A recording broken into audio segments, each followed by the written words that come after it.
Olá, pessoal! Estamos aqui ao vivo e a cores, né? Para a surpresa de muitos e para o desagrado de alguns. Né? Nesse novo formato de episódio agora com vídeo.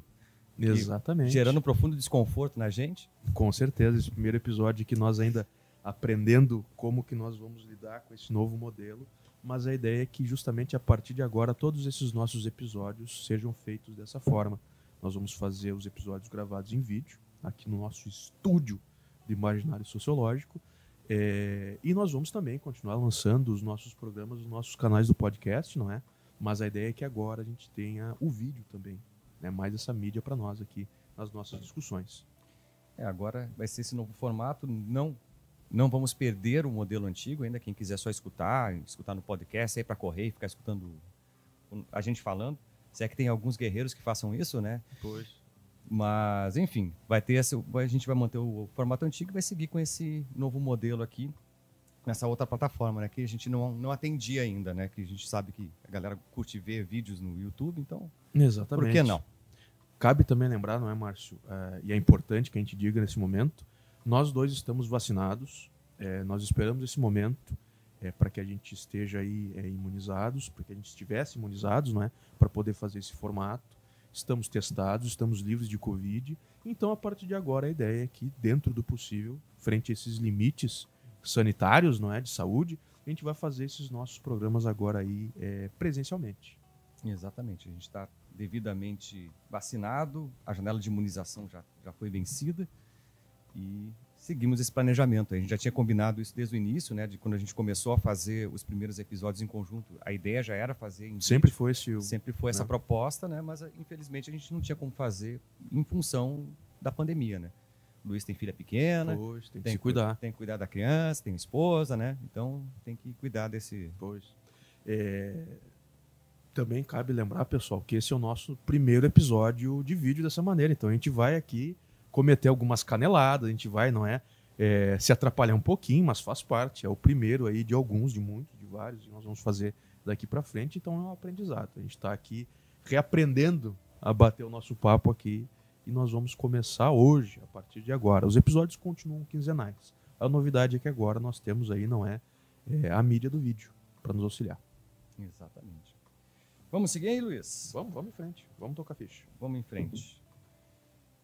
Beleza. Então a gente vai começar nosso episódio de hoje. Na verdade, tem que anunciar que a gente não fez o devido apresentação. A gente vai falar sobre cidadania. Isso, conceito de cidadania. E a gente tem que, justamente como vai falar sobre esse tema, tem que começar conceitualizando o que é cidadania.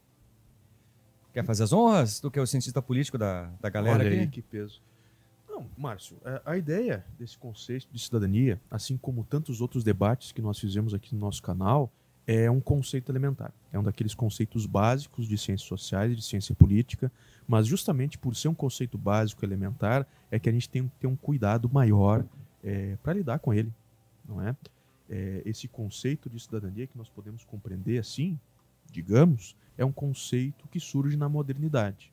Existia algum tipo de cidadania no mundo antigo, e aqui nós temos que nos lembrar dos filósofos gregos que, não é, se preocuparam bastante na discussão a respeito disso, mas o que nós estamos falando aqui nesse ponto é um conceito moderno de cidadania, que surge, portanto, com o surgimento, aparece, portanto, com o surgimento dos Estados modernos, principalmente no mundo ocidental.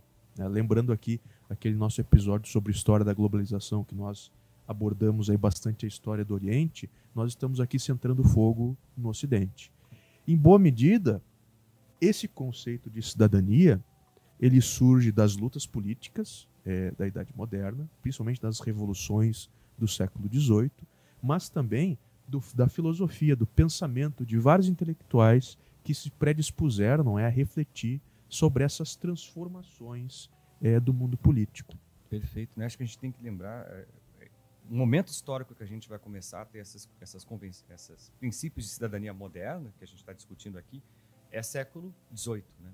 A gente vai ter do início ao final do século XVIII acho que são 3 eventos que são super importantes, né? Que é a Revolução Gloriosa na Inglaterra, a independência dos Estados Unidos e a Revolução Francesa, né? Esses 3 esses 3 eventos históricos que vão começar a discutir o que é ser um cidadão, qual a importância da cidadania, né, qual que é o papel do povo dentro do universo político, né? Então, esses 3 eventos aí que vão ocorrer ao longo do século XVIII, que vão conformar esse nosso debate aqui, né? Vão plasmar essa ideia de cidadão, não é? Porque é o Citroën, o cidadão da Revolução Francesa. É disso que nós estamos falando. De início, né, Márcio, nós temos que dizer, portanto, que o fenômeno da cidadania e o conceito de cidadania é um conceito histórico. Se forma a partir de um processo histórico. Isso varia de país para país. Não é de graça que nós podemos falar, por exemplo, de um cidadão brasileiro, de um cidadão japonês, de um cidadão norte-americano. Cada um desses países vai ter uma própria construção histórica daquele país do conceito de cidadania.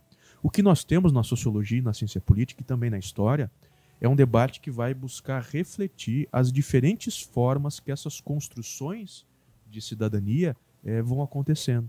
Não é? Nós temos aqui no Brasil, por exemplo, nós vamos falar um pouquinho mais daqui uns instantes, é um debate clássico trazido pelo José Murilo de Carvalho, importante historiador, cientista político, clássico. Novo clássico. Um clássico das disciplinas aí, de ciências sociais no Brasil, e ele vai interpretar certas, digamos assim, pesquisas a respeito do fenômeno de cidadania aqui para o contexto brasileiro, olhando para a nossa história, como que nós construímos o nosso conceito de cidadania. É sempre importante a gente, já que a gente está nessa dimensão da conceituação, né? O conceito de cidadania ele vai ter sempre uma referência espacial, claro, temporal, mas muito espacial, né? A gente vai ter essa relação de um Estado, nação, que vai ter uma dimensão circunscrita, e a partir deste universo, esses limites do Estado-nação, a gente vai estabelecer o que é cidadania para aquele espaço, né? Então, cidadania não embora seja um conceito abrangente, enfim, que a partir dele se discute a realidade, a configuração de vários países. Em cada país ele se apresenta de uma forma completamente diferente, né? Então, isso aí. A cidadania brasileira não é igual à cidadania argentina, não é igual à cidadania norte-americana. Cada país vai constituir o seu modelo de cidadania muito peculiar, muito próprio, né? Exato, não é um conceito universalizante, apesar de a gente poder discutir ele a partir das diferentes realidades de cada país, como tu bem disse, mas cada país vai ter sua construção.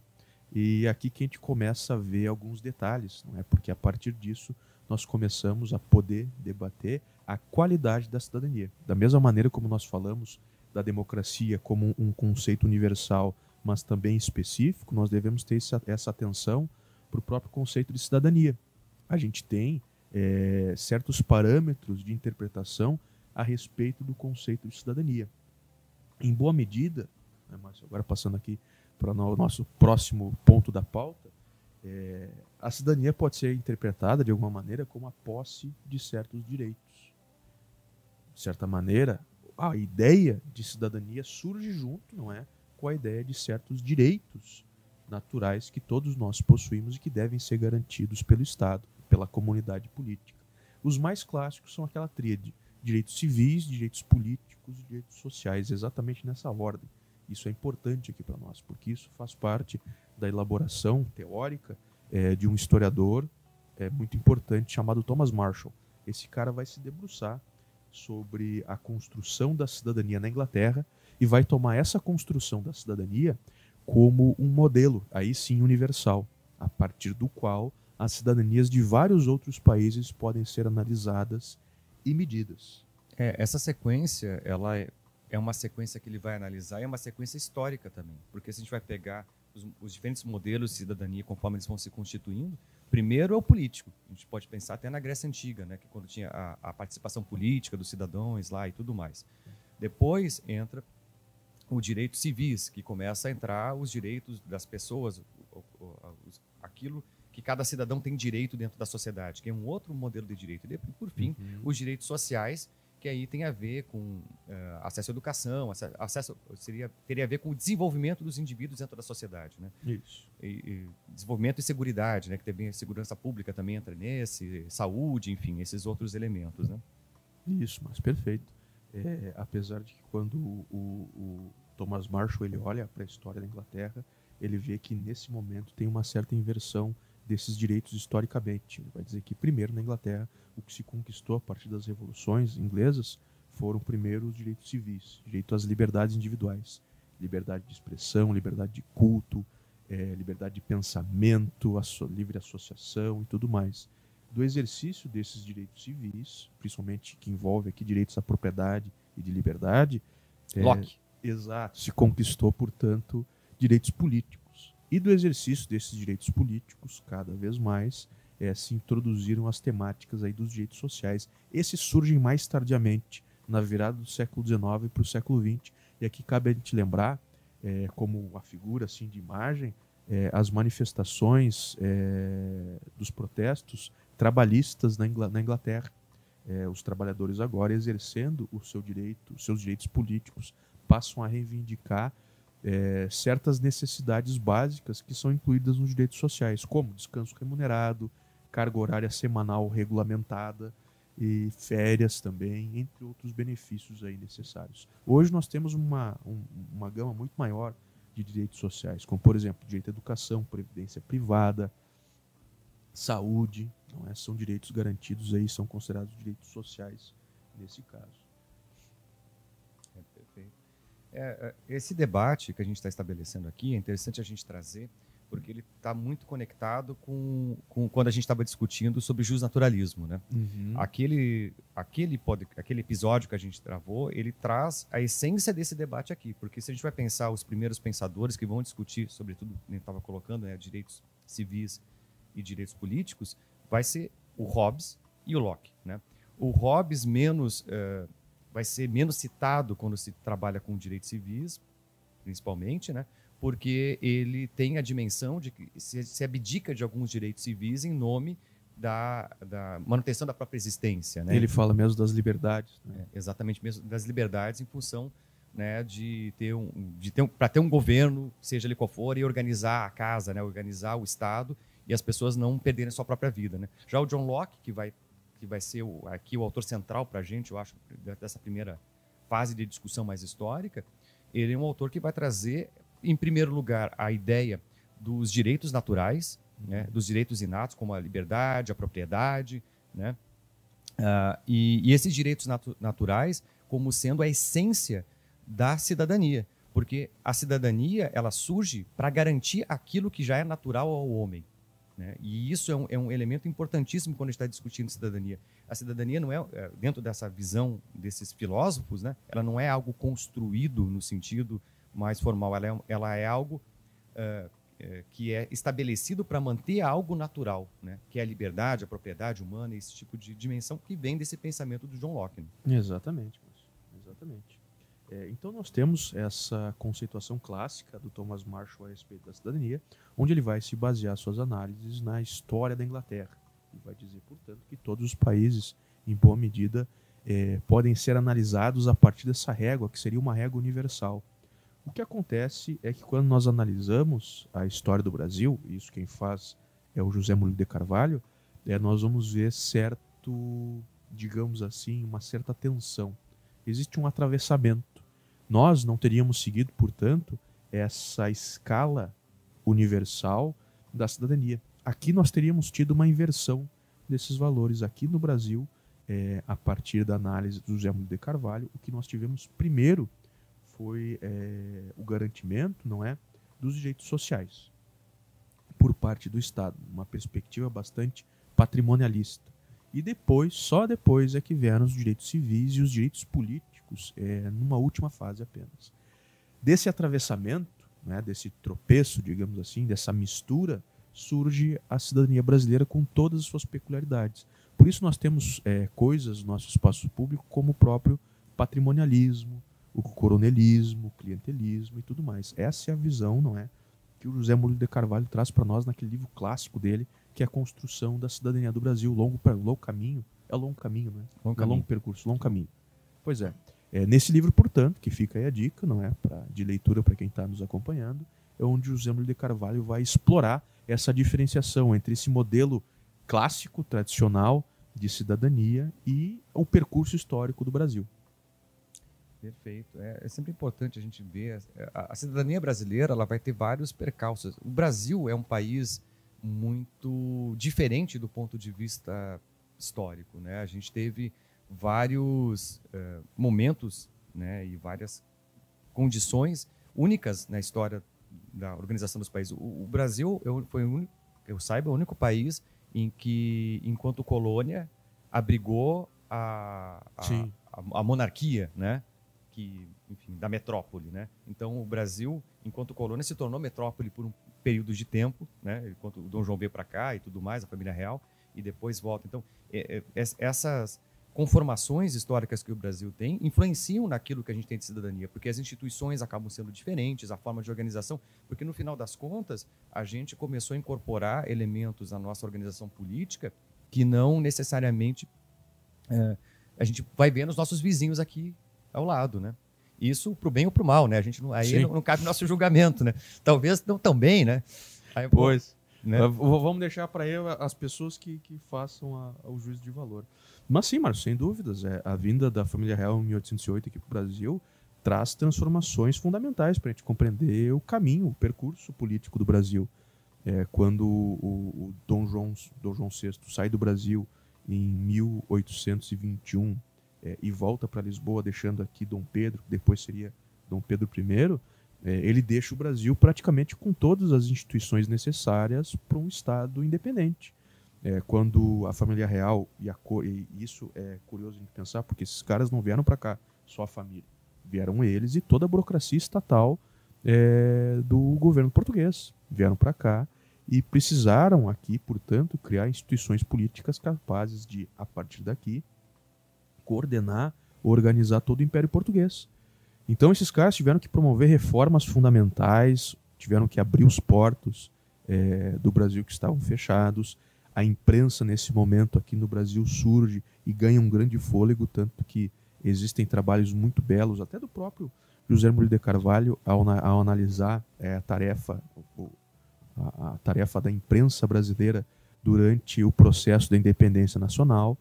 Então, quando... Biblioteca Nacional. Exato. Então, quando Dom João VI sai daqui em 1821 e volta para Lisboa, o Brasil já tem praticamente todas as instituições necessárias para um Estado independente. Isso é fundamental. E o Rio de Janeiro é organizado para ser uma capital, né? Sim. Isso é uma coisa importante, né? Claro, a gente hoje, né, que é muito novo, não sabe que às vezes que o Rio de Janeiro foi a capital do Brasil, né? A gente vê Brasília e tal, Brasília foi construída muito depois, né? Mas o Rio de Janeiro, ele foi organizado, né, pela família real para ser a capital do Brasil com tudo que deve existir em uma capital, né? Do ponto de vista cultural, do ponto de vista das instituições, núcleos de formação, né, de capacitação humana, né, para trabalhar nas diferentes instituições do governo, né? Então, tudo isso acaba sendo constituído no Rio de Janeiro, né? Então, isso é bastante importante a gente ter essa dimensão, né?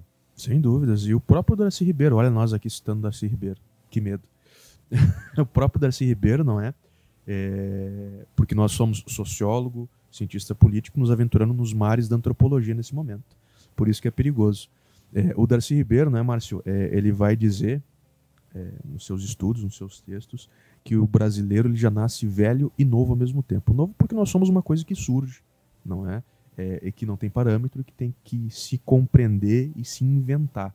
Nós não éramos o elemento que nasce aqui no Brasil nesse momento. Ele não é nem europeu, nem indígena e nem africano. Ele é uma coisa que não depende... mistura, né? Exato, e que não depende diretamente de nenhuma dessas culturas. Ele se forma a partir dessa mistura. Uma mistura que é desigual, que surge muito mais como um entrechoque do que uma mistura harmônica, mas enfim, surge. Então por isso que nós somos novos. Mas nós somos ao mesmo tempo, vai dizer o Darcy Ribeiro, velhos, porque nós já surgimos no mundo, nos inserimos num sistema capitalista global. O Império Português, que tinha colônias aqui nas Américas, mas também lá na Ásia, na Indochina. Não é? O Portugal, os portugueses são os primeiros ocidentais que tomam contato, por exemplo, com os japoneses. São os primeiros que aparecem lá. Certo? Então a gente tem que compreender todos esses processos, essa construção histórica, e a partir dessa construção histórica, desse passado que pesa sobre o nosso presente, compreender essa construção da cidadania brasileira. Perfeito. Isso é bastante É sempre importante, que quando a gente fala de cidadania, é sempre o debate muito senso comum, né? Aquela cidadania de direitos e deveres, né? Aquele debate muito rastaquera, né? Sim. E a gente não entra nesses meandros da complexidade que é definir cidadania, da dificuldade da gente organizar um conceito de cidadania, né? Então, isso é bastante interessante a gente trazer isso e que tudo aquilo que faz parte da história do Brasil afeta a nossa cidadania diretamente, né?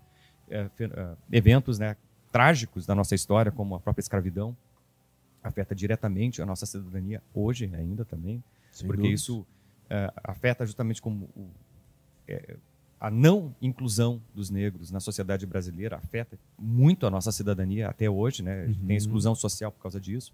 Desde estudos clássicos do Floresta Fernandes até estudos contemporâneos de sociologia brasileira, todos batem nessa mesma tecla. Né? Exatamente, isso é um ponto pacífico, né, de quem estuda a composição social do Brasil, mostrando a desigualdade social, né?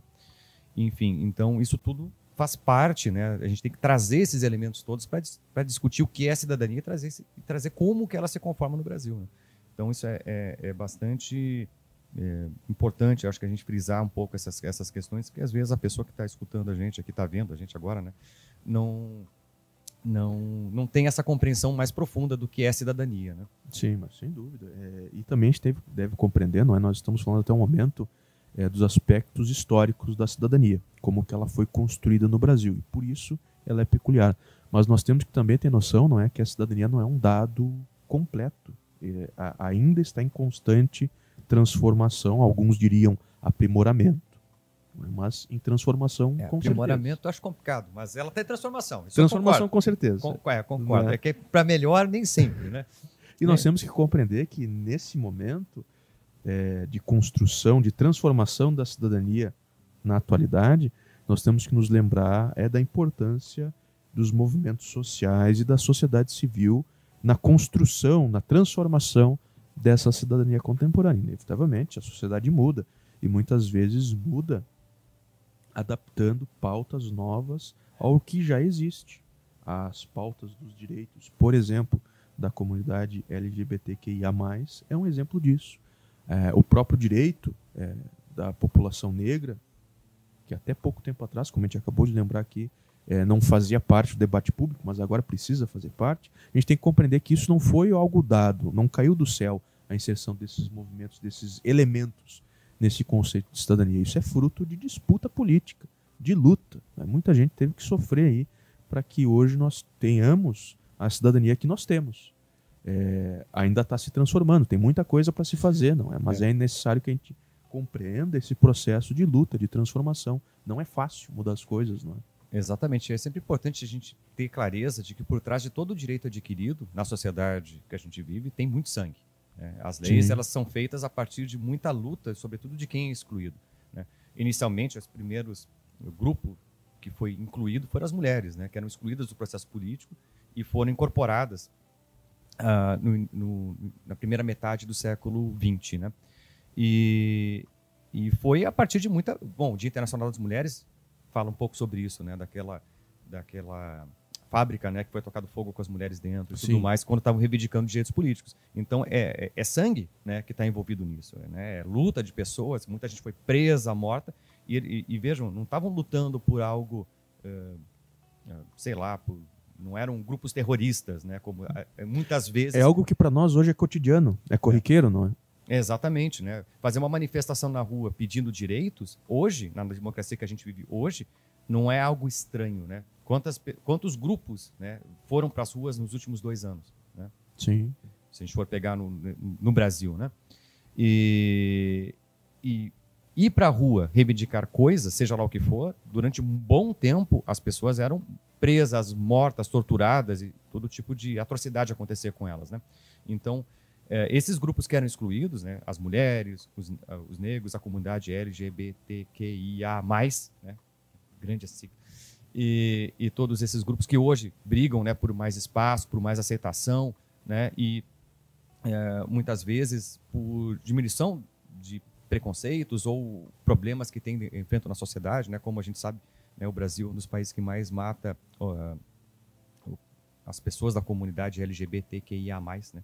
A gente é um país bem complicado, mesma coisa, feminicídios, né, e morte de negros, encarceramento da população negra, enfim, os debates são bastante amplos e todos esses debates fazem parte da cidadania, né? Exato, a respeito disso, 3 filmes interessantes de se assistir. O primeiro é As Sufragistas, um filme muito legal que trata dessa temática do direito das mulheres a participar do mundo político.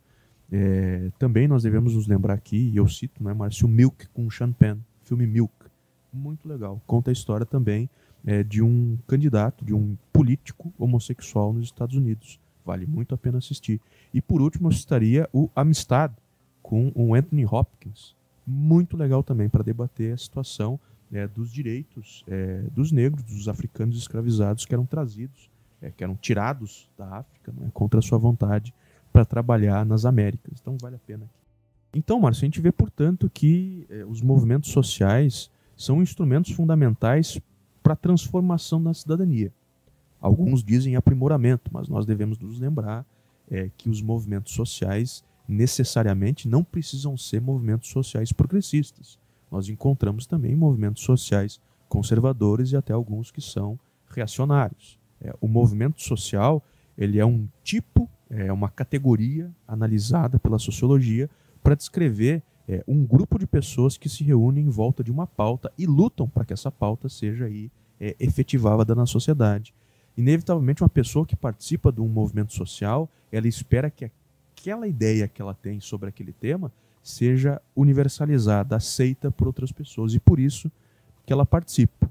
A gente pode encontrar, por exemplo, movimentos sociais bem organizados, como é o caso de alguns movimentos clássicos, como o próprio Greenpeace e outras instituições, e aqui se confundem, não é?